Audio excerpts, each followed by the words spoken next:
Little Krishna విజయనగరానికి చెందిన ఒక చిన్న బాబు మొన్న పునర్వికాకి ఒక రకమైన వ్యాధి వచ్చింది కదా. ఆ ఇంజెక్షన్ కొనడానికి జనం అందరూ కూడా పాప మా అమ్మాయికి సాయం చేశారు. అలాగే నారా లోకేష్ గారు 6 కోట్లు ఇవ్వడం జరిగింది. ఆ పాప సేవ్ అయింది, ఆరోగ్యం బాగుంది. అయితే ఇప్పుడు అలాంటి అనారోగ్యమే విజయనగరంలో ఒక బాబుకి వస్తే మన యూట్యూబర్లని పాపం ఒక అతన్ని కలవడం జరిగింది. ఆ పేరెంట్స్ మాకు కూడా ఇలా సాయం చేయండి, మీరు గతంలో ఇంతకు ముందు ఇలా 2 పిల్లలకి చేశారు కదా, మా బాబుకి కూడా 9 కోట్లు కావాలని అడుగుతున్నారు, మా దగ్గర అంత పరిస్థితి లేదు, సోషల్ మీడియాలో వీడియోలు పెట్టి మా బాబు ప్రాణాలు కూడా కాపాడండి అని ఆ పేరెంట్స్ పాపం ఈ ఒక యూట్యూబర్ని కలిసేసరికి అతను ఏం చెప్పాడంటే, మీ బాబుకి నేను సాయం చేస్తాను, వేరే వాళ్ళకి ఒక 30 లక్షలు నేను ఇచ్చాను, కొంచెం నాకు అప్పు ఉంది, ఆ అప్పు తీర్చాలి, ముందు మీరు ఒక 30 లక్షలు ఇచ్చారని అంటే మిగిలిన 9 కోట్లు కూడా కొంతమంది యూట్యూబర్స్ తోటి ఇలా వీడియోలు చేయించి మీకు ఎలా అయినా సరే ఆ అమౌంట్ వచ్చేలాగా చేస్తానని ఆ పేరెంట్స్ తోటి చెప్పగానే ఆ పేరెంట్స్ ఏమనుకుంటారండి, ముందు మా బాబు ప్రాణం కాపాడమే కావాలని అనుకుంటారు కానీ ఈ 30 లక్షల గురించి ఆలోచించరు కదా. ముందు వాళ్ళ బాబు బతకడం ముఖ్యం, అలాగే 9 కోట్లు వాళ్ళకి అర్జెంటు. మరి ఈ 30 లక్షల కోసం ఆలోచిస్తే మరి పిల్లాడి ప్రాణాలు ఎలా దక్కుతాయి చెప్పండి. తల్లిదండ్రులు కూడా పాపం ఇతను ఏం చెప్తే అది నమ్మి ఇతనికి 30 లక్షలు ఇచ్చారు. సరే అక్కడికి అది అయిపోయింది. అతను ఏం చేశాడంటే కొంతమంది యూట్యూబర్లు ఇన్స్టాగ్రామ్లో ఉన్న పెద్ద పెద్ద ఫాలోవర్స్ ఉన్న వాళ్ళందరినీ పట్టుకొని వాళ్ళ చేత వీడియోలు చేయించాడు. మరి అతనే డైరెక్ట్గా చేసుంటే బాగుండేది. మరి ఎందుకు ఈ ప్లాన్ అంతా వీళ్ళ మీద పెట్టాడో అర్థం కాలేదు. అయితే చాలామంది డబ్బులు వేశారు. 9 కోట్లు అన్న వాళ్ళు కాస్త మళ్ళీ కొన్ని రోజుల తర్వాత 11 కోట్లు అన్నారు. ఆ అమౌంట్ ఎందుకు మార్చారో కూడా అర్థం కాలేదు. ముందు 9 కోట్లే కదా ఆ ఇంజక్షన్, మళ్ళీ 11 కోట్లు అని ఎందుకు చెప్పారని అంటే ఈ 2 కోట్లు స్కామ్ చేయడానికి, ఈ 2 కోట్లు వీళ్ళు తీసేసుకోవడానికని సోషల్ మీడియా అందరూ కూడా అలాగే అనుకున్నారు. అయితే అక్కడ ఆ యూట్యూబర్ ఏం చెప్తున్నారంటే, విజయవాడలో ఇంకొక బాబుకి కూడా బాగాలేదు, అక్కడ సాయం చేద్దామన్న ఉద్దేశంతో మేము ఇలా చెప్పామని ఒకరు చెప్తున్నారు.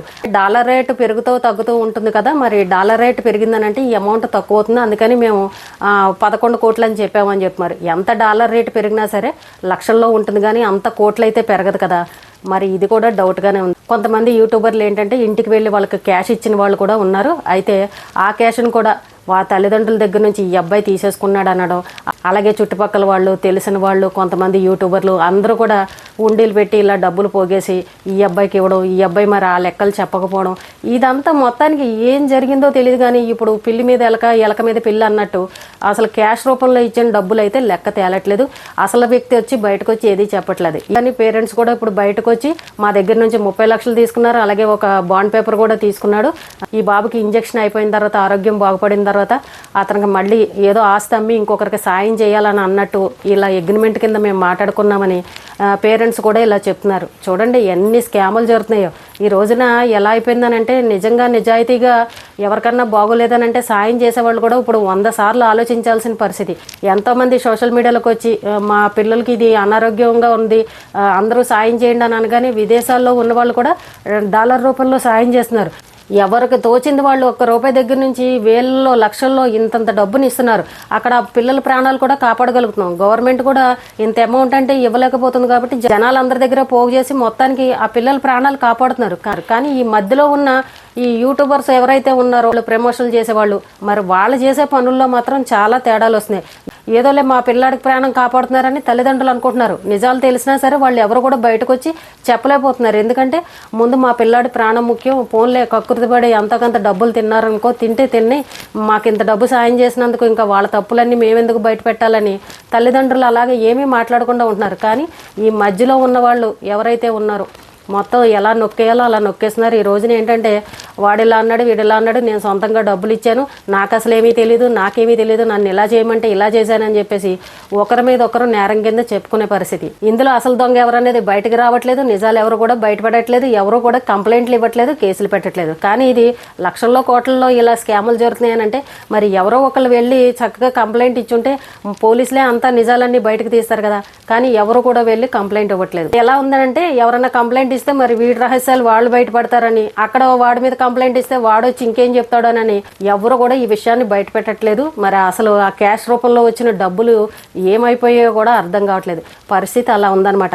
నిజంగా ఒక వీడియో పెట్టి మా పిల్లాడికి ఇలా బాగాలేదని ఎవరినన్నా తల్లిదండ్రులు చూపిస్తూ పెట్టగానే పాపం ఫాలోవర్స్ అందరూ కూడా వాళ్ళకి తోచిన సాయం చేస్తున్నారు మంచి మనసుతోటి. ఈ ఫాలోవర్స్ తప్పులేదు, చక్కగా ఇస్తున్నారు.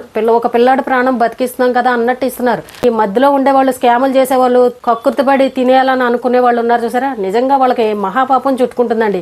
ఎందుకంటే ఒక పసిపిల్లాడు ప్రాణం కోసం ఇంతమంది వాళ్ళ దగ్గర ఉన్నా లేకపోయినా కొంతమంది జాలిపడి ఆ వీడియోలను చూసి మనసు కరిగిపోయి ఒక ఎమోషనల్ అయిపోయి కూడా అలా డబ్బులు ఇచ్చేవాళ్ళు ఉన్నారు. కొంతమంది అయితే ఏదో ఒకటి అమ్మేసి పాప మా పిల్లాడి ప్రాణం బతకాలి, ఆ 9 కోట్లలో నా డబ్బులు కూడా ఉంటాయి కదా అన్న ఆలోచనతోటి చాలా మంది అలా ఇచ్చిన వాళ్ళు కూడా ఉన్నారు. విదేశాల నుంచి కూడా పాపం డాలర్ రూపంలో ఇచ్చిన వాళ్ళు ఉన్నారు. ఈవేళ ఏంటంటే ఈ మధ్యలో వాళ్ళు ఇలా కక్కుర్తిగా డబ్బుల్ని మింగేయడంతో ఎవరిని నమ్మాలో ఎవరిని నమ్మకూడదో అర్థం కావట్లేదు. అసలు మనం ఇచ్చే రూపాయి వాళ్ళ దాకా వెళ్తుందో లేదో కూడా తెలియని పరిస్థితి. ఏదైనా ఇప్పుడు తల్లిదండ్రులు అకౌంట్ ఇచ్చారనుకోండి, ఆ అకౌంట్కి డబ్బులు వేస్తే అక్కడ వరకు క్లారిటీగా బాగానే ఉంటుంది. ఈ మధ్యలో ఇక్కడ ఉన్న వాళ్ళు ఉంటారు కదా, చుట్టుపక్కల వాళ్ళు ఊర్లో వాళ్ళు ఇలా ఆన్లైన్ పేమెంట్ చేయకుండా క్యాష్ ఇచ్చేవాళ్ళు ఉంటారు, లేదంటే కొంతమంది డైరెక్ట్గా వెళ్ళి ఇచ్చేవాళ్ళు కూడా ఉంటారు. అలా క్యాష్ ఇచ్చేవాళ్ళు ఏంటంటే ఈ మధ్యలో ఉన్న యూట్యూబర్లు మేము వాళ్ళ దగ్గరికి వెళ్తాము, వాళ్ళని కలుస్తాము, మేము వీడియో కూడా పెడతాము, వాళ్ళకే మేము ఈ అమౌంట్ని అందజేస్తామని చెప్పేసరికి అందరూ కూడా డబ్బులు ఇవ్వడం జరుగుతుంది. వీడియో తీసుకున్న తర్వాత మళ్ళీ వాళ్ళ దగ్గర నుంచి డబ్బులు తీసేసుకుంటున్నారు. ఇదేం స్క్రిప్ట్లో ఇదేం వీడియోలో ఎవరికీ అర్థం కాని పరిస్థితి. ఈ రోజున చూడండి 9 కోట్ల అన్నదల్లా 11 కోట్లు అని చేసేసారు. అలాగే జనాలు కూడా డబ్బులు ఇచ్చేశారు. కానీ ఈ మధ్యలో క్యాష్ రూపంలో ఇచ్చినవి ఏమయ్యాయో తెలీదు. అతను వాళ్ళ దగ్గర 30 లక్షలు ఎందుకు తీసుకున్నాడో తెలీదు. ఆ బాండ్ పేపర్ కాగితాలు ఎందుకు రాయించుకున్నాడో తెలీదు.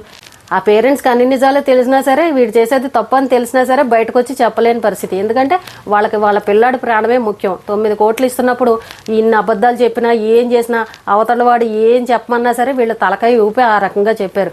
ఇప్పుడు ఒక్కొక్కటిగా బయటకు వస్తుంటే అందరూ కూడా ఆశ్చర్యపోయే పరిస్థితి. ఏది ఏమైనా కానండి, మొత్తం ఈ గ్రూప్ అందరూ కూడా ఎవరు చెప్పేది నిజమో తెలియట్లేదు. నువ్వు డైరెక్ట్గా వెళ్ళి ఇచ్చినవి నా డబ్బులని ఒకళ్ళు అంటారు, నేనే ఇమ్మని చెప్పాను, ఇదంతా వీడియో కోసం చెప్పానని చెప్పేసి ఒకడొచ్చి చెప్తారు. నిజంగా చూడండి ఎంత గందరగోళంగా ఉందో. ఈ రోజున మంచి మనసుతోటి సాయం చేసే వాళ్ళకు కూడా ఒక అడుగు ఆలోచించాల్సిన పరిస్థితి. మనం ఇచ్చే డబ్బులు అసలు వాళ్ళ దాకా చేరతాయా లేదా, ఈ మధ్యలో ఉన్న వాళ్ళు మింగేస్తారా, ఇలా ఆలోచించే పరిస్థితి వచ్చేసింది. చూసారా, నిజం బయటకు వచ్చేసరికి ఇలాంటివన్నీ తెలిసినాయి కానీ తెలియకుండా ఇంకా ఎన్ని జరిగాయో. మనం ఏమనుకుంటామంటే తల్లిదండ్రులే డైరెక్ట్గా వచ్చి మాట్లాడుతున్నారు, వాళ్ళు వీడియోలో అన్నీ చెప్తున్నారు కదా, ఇది నిజమే కదా అని మనం నమ్ముతాం. కానీ తల్లిదండ్రుల చేత కూడా వీళ్ళు అబద్ధాలు చెప్పిస్తున్నారు. మీరు ఇలా చెప్పండి అని అంటే అలా చెప్తున్నారు. వాళ్ళు ఎందుకు చెప్తున్నారని అంటే మా పిల్లాడి కోసం, ఆ పిల్లాడికి ఇంత సాయం చేసి ఇంత అమౌంట్ ఇస్తున్నారని అంటే ఇంకా వాళ్ళు ఏం చెప్పమంటే మేము అదే చెప్తామని పాపం ఈ రోజున వాళ్ళు కూడా వాళ్ళ మాట వినాల్సిన పరిస్థితి. ఈ స్కాముల్లోనూ ఒకడి మీద ఒకడికి వ్యతిరేకం వచ్చి ఒకడి మీద ఒకడికి నచ్చక ఏదన్నా అనుకున్నారనుకోండి, డబ్బుల విషయంలో ఏదన్నా గొడవ వచ్చిందనుకోండి, ఒక్కొక్కడు బయటకు వచ్చి వాడు ఇలా అన్నాడు, వీడు ఇలా అన్నాడు, నాతోటి ఇలా చేయించాడు అని అందరూ వాళ్ళ గుట్టులన్నీ తీసుకొచ్చి బయట పెడతారనమాట. ఇది జరుగుతున్న పరిస్థితి. పోనీలో ఒక చిన్న పిల్లాడి ప్రాణం కాపాడదామని జనాలందరూ డబ్బులు ఇస్తుంటే ఈ మధ్యలో ఉన్న వాళ్ళకు ఆ పసిపిల్లోడిని అడ్డం పెట్టుకుని ఆ డబ్బులకు కూడా కక్కుర్తి పడిపోయి ఇలాంటి మోసాలన్నీ చేస్తున్నారు. ఈ రోజు ఎలా అయిపోయిందనంటే నిజాయితీగా కష్టాల్లో ఉన్న వాళ్ళకి ఎవరికన్నా సాయం చేద్దామనంటే ఎవరిని నమ్మాలో తెలియదు, ఎవరిని నమ్మకూడదో కూడా అర్థం కలదు. సోషల్ మీడియా ఎలా అయిపోయిందనంటే కొన్ని రోజులు మొదట్లో స్టార్ట్ చేసేంతవరకు నిదానంగా మంచితనంగా అన్నీ బాగానే చేస్తారు. కొంత ఫాలోవర్స్ పెరిగేసరికి, వ్యూస్ పెరిగేసరికి ఇంకా వాళ్ళల్లో డబ్బు దాహం ఎక్కువైపోతుంది అనమాట. ఏదో రకంగా మనం డబ్బు సంపాదించాలి, స్కాములు చేయాలని ఇలా ఆలోచిస్తున్నారు తప్ప అయ్యో మనం ఒక మంచి పేరుని తెచ్చుకుందాం, మనకు వచ్చిన మంచి పేరుని ఎక్కడా కూడా పోగొట్టుకోకూడదని ఎవరు కూడా ఆలోచించట్లేదు. మొదట్లో ఉన్న నిదానం, మంచితనం కొన్ని రోజులు అయ్యేసరికి అవన్నీ ఉండట్లేదు. ఎవరికో సాయం చేద్దామని వీళ్ళు వీడియోలు చేస్తున్నారు. ఆ వీడియోల మీద వచ్చే వ్యూసుల్లో డబ్బులు వస్తాయి కదా, వాటితోనే సరిపెట్టుకోవచ్చు కదా. మళ్ళీ ఆ పిల్లోడికి ఇచ్చిన డబ్బుల్లో కక్కుర్తిపడి తినడం అని అంటే ఇంతకంటే మహాపాపం ఏమన్నా ఉందా చెప్పండి. పసిపిల్లల విషయంలో కూడా వాళ్ళని అడ్డం పెట్టుకుని ఇలా స్కాములు చేస్తున్నారని అంటే నిజంగా చాలా సిగ్గుగా కూడా అనిపిస్తుంది. చంటి పిల్లలకి ఏదో మంచి పని చేస్తున్నారని మనమందరం మెచ్చుకుని వాళ్ళని గొప్పగా చెప్పుకుంటున్నాం కానీ లోపల వెనకాల ఎంత స్కాములు జరుగుతున్నాయో చూడండి. ఈ రోజున ఆ పిల్లాడి తండ్రి అన్నీ వచ్చి ఇది జరిగిన విషయం అని చెప్తుంటే అందరికీ కూడా ఆశ్చర్యం అనిపిస్తుంది. పసిపిల్లల మీద ఏంటో బిజినెస్ చేస్తున్నట్టు చేస్తున్నారు. ఈ పాపం ఊరుకునే పోదు. పసిపిల్లల పేర్లు చెప్పి జనాల దగ్గర ఈ రకంగా డబ్బు దండుకుంటే అవి ఎన్నాళ్ళని తింటారు, ఎంత అని బాగుపడతారు చెప్పండి. ఇంతకన్నా మహాపాపం ఏమన్నా ఉంటుందా?